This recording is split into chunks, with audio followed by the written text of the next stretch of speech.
18 سال سے کم عمر بچوں کے نکاح پر پابندی پر قانون سازی چل رہی ہے۔ حضرت مفتی تقی عثمانی صاحب نے اس قانون کے خلاف ایک ٹویٹ بھی کیا ہے۔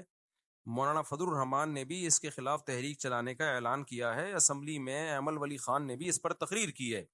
18 سال سے کم عمر اگر دو بچوں کو 2 حصوں میں تقسیم کر دیا جائے، یعنی بلوغت سے پہلے بلوغت کے بعد، مگر 18 سال سے پہلے، تو اس قانون کی شرعی لحاظ سے کس طرح دیکھا جا سکتا ہے؟ اسلام میں بلوغت سے پہلے نکاح کی کیا حیثیت ہے؟ ولی کا کیا تصور ہے؟ اگر ولی ظالم ہو اور اس نے اپنے مفاد کی خاطر بچی کی شادی کی تو اس پر کیا قانون سازی کی جا سکتی ہے؟ دیکھو، آپ کو پتا ہے ہم باغا بارڈر گئے، ہم نے کہا کہ ہم اپنی فوج کے ساتھ ہیں اور فوجیوں کا حوصلہ بڑھایا، اور ہم نے حدیثیں سناتے رہتے ہیں کہ شہید کے خون کا قطرہ بعد میں زمین پہ گرتا ہے اور اللہ اس کے گناہوں کو پہلے معاف کرتا ہے، اور پاکستان کی حفاظت ہم اپنے جان اور مال سے کریں گے۔ یہ ساری باتیں پتہ ہے ہم کیوں کر رہے ہیں؟ اس لیے کہ ہم پاکستان کو ایک اسلامی ملک سمجھتے ہیں۔ کبھی آپ نے پنڈتوں کو نہیں دیکھا ہوگا کہ اپنی فوج کو جا کے بارڈر پہ اپریشیٹ کر رہے ہوں، کبھی پادریوں کو نہیں دیکھا ہوگا کہ امریکہ میں بارڈر پہ جا کے اپنے فوجیوں کو اپریشیٹ کر رہے ہوں، کیونکہ پادریوں کو معلوم ہے کہ امریکہ ایک سیکولر اسٹیٹ ہے، عیسائی ریاست نہیں ہے، لہذا ان کے مذہبی لوگ بارڈر پہ جا کے حوصلہ افزائی نہیں کرتے۔ ہم مذہبی اسکالر ہو کے اپنی فوج کو کا حوصلہ اس لیے بڑھا رہے ہیں کہ ہمیں پتہ یہ ہمارے مذہب کا حصہ ہے، ان کا حوصلہ بڑھانا مذہب کا حکم ہے۔ کیوں؟ پاکستان ایک اسلامی ریاست ہے۔ اب اگر اس ریاست میں غیر اسلامی قوانین بننا شروع ہو جائیں تو ہماری نظر میں پاکستان میں اور جاپان میں کوئی فرق نہیں رہے گا، پھر ہمیں اس تکلف کی ضرورت بولو نہیں ہے۔ پھر ایک وطن پہ ہے، وطن کے لیے لڑتے ہیں، سب لوگ لڑتے ہیں، تو ہماری فوج بھی لڑ لے گی۔ بھائی ابھی جو ہماری فوج لڑ رہی ہے صرف وطن نہیں ہے، وطن بھی ہے لیکن اسلام پہلے ہے، اللہ پہلے ہے۔ صرف وطن پہ مرنے والا شہید نہیں ہوتا اگر اس کے پیچھے اللہ نہ ہو، اللہ کی رضا نہ ہو۔ قوم پہ مرنے والے تھوڑی شہید ہوتے ہیں خالی قومیت کے لیے، بعض دفعہ قوم ظالم بھی ہوتی ہے۔ من مات علی العصبیہ لیس منا، نبی نے فرمایا جو قوم پرستی میں مرے گا ہم میں سے نہیں ہے، مردار موت مرے گا وہ۔ ہاں، خدا کے لیے جان دینے والا، اللہ کے دین کی حفاظت کے لیے جان دینے والا، وہ کیا ہے؟ وہ شہید ہے۔ تو ہم پاکستان کو ایک اسلامی ریاست سمجھتے ہیں، لیکن اسمبلیوں میں بیٹھے ہوئے لوگ اپنے عمل سے ہمیں بار بار یہ سمجھانے کی کوشش کرتے رہتے ہیں غیر شرعی قوانین بنا کے کہ آپ اس غلط فہمی میں نہ رہیں، ہم اس ملک کو سیکولر اسٹیٹ بنا کے چھوڑیں گے۔ تو فوج کو بھی چاہیے اس پہ ایکشن لے، اسمبلیوں میں جو مذہبی تنظیمیں ان کو بھی چاہیے، جیسے کہ مولانا فضل الرحمان نے ایکشن لیا، مفتی حضرت مفتی تقی صاحب تو وہ تو لیتے ہی رہتے ہیں ایکشن ان چیزوں پہ، وہ تو لیکن وہ تو اسمبلی میں نہیں ہے نا۔ اور جو ایمل صاحب ہیں، کیا نام ہے ان کا پورا؟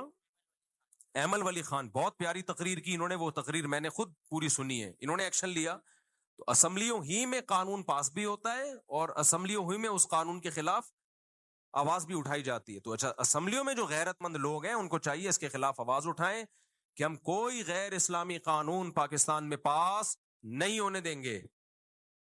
اچھا، ایک اہم بات یاد رکھو، ہوتا یہ ہے کہ اسلامی ملکوں میں ہوتا یہ رہا ہے پہلے بھی اور اب بھی ہوتا ہے کہ جو اسلامی کنٹری ہیں وہ کہتے ہیں کہ نہیں جی ہم غیر اسلامی قانون پاس نہیں کریں گے، لیکن پھر وہ غیر اسلامی کو مشرف با اسلام کر دیتے ہیں، کیونکہ ایسے مولوی ہر دور میں میسر ہوتے ہیں جو سرکاری مولوی ہوتے ہیں، جن کا کام ہوتا ہے حکومت کے الٹے فیصلوں کو قرآن و سنت کا لیبل لگا کے سیدھا کر دینا۔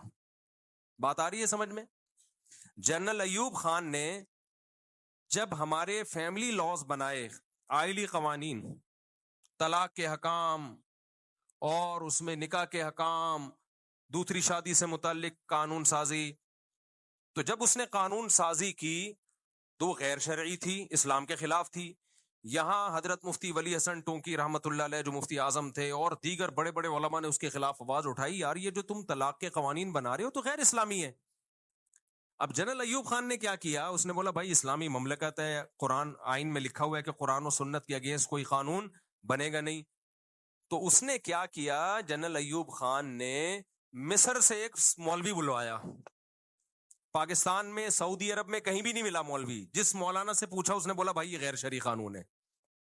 یہ آپ نے جو طلاق کا قانون بنایا ہے نا کہ جتنی بھی طلاقیں دے دو 90 دن تک یونین کونسل کے پاس وہ کیس جائے گا تو یونین کونسل اس کو اوکے کرے گی تو وہ طلاق کنسیڈر ہوگی، ادروائز اوٹ پٹانگ بنا دیا تھا اس نے۔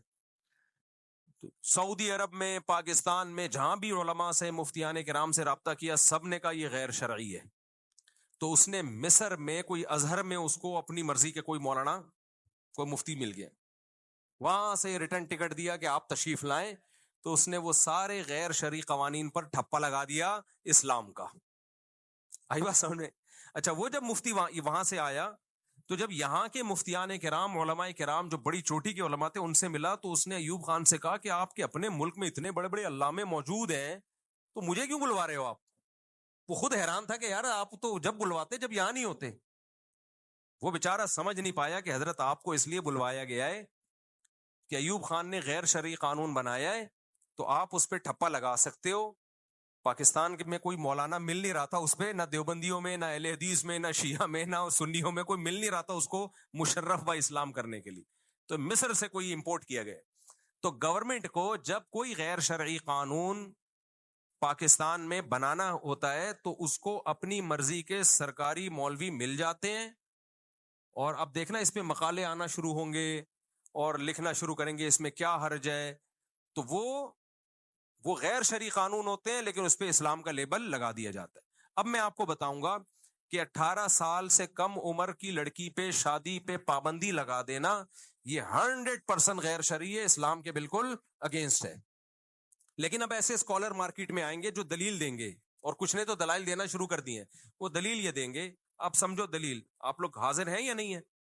اب دلیل سمجھو. وہ دلیل دیں گے، دیکھو بھائی، اسلام میں 18 سال کی عمر سے پہلے شادی صرف جائز ہی ہے نا، فرض تو نہیں ہے نا.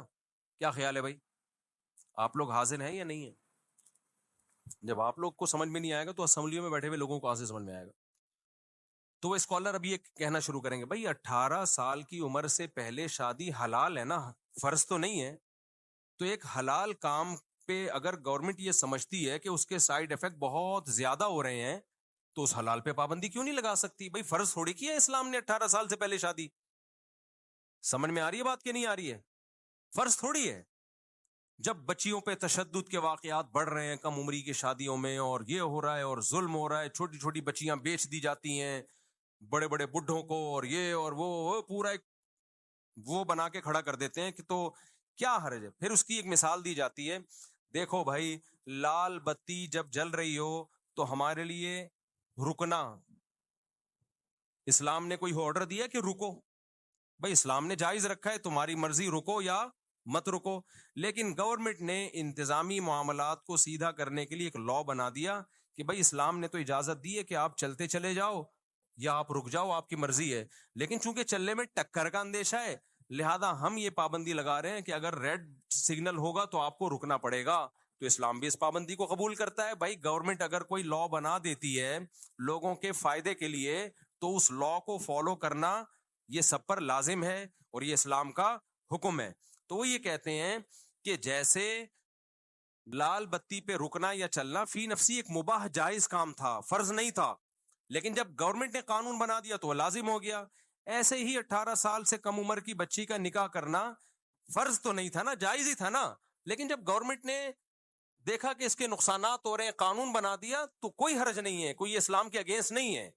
اسلام کے اگینسٹ جب ہوتا جب 18 سال سے پہلے شادی کو اسلام نے لازم قرار دیا ہوتا اور گورنمنٹ اس کو ناجائز قرار دیتی. دلیل سمجھ میں آئی ہے؟ اس کا جواب سمجھیں. یہ جب لوگ تحریف کرتے ہیں نا اسلامی قوانین میں، تو سب کے پاس منجن ہوتا ہے.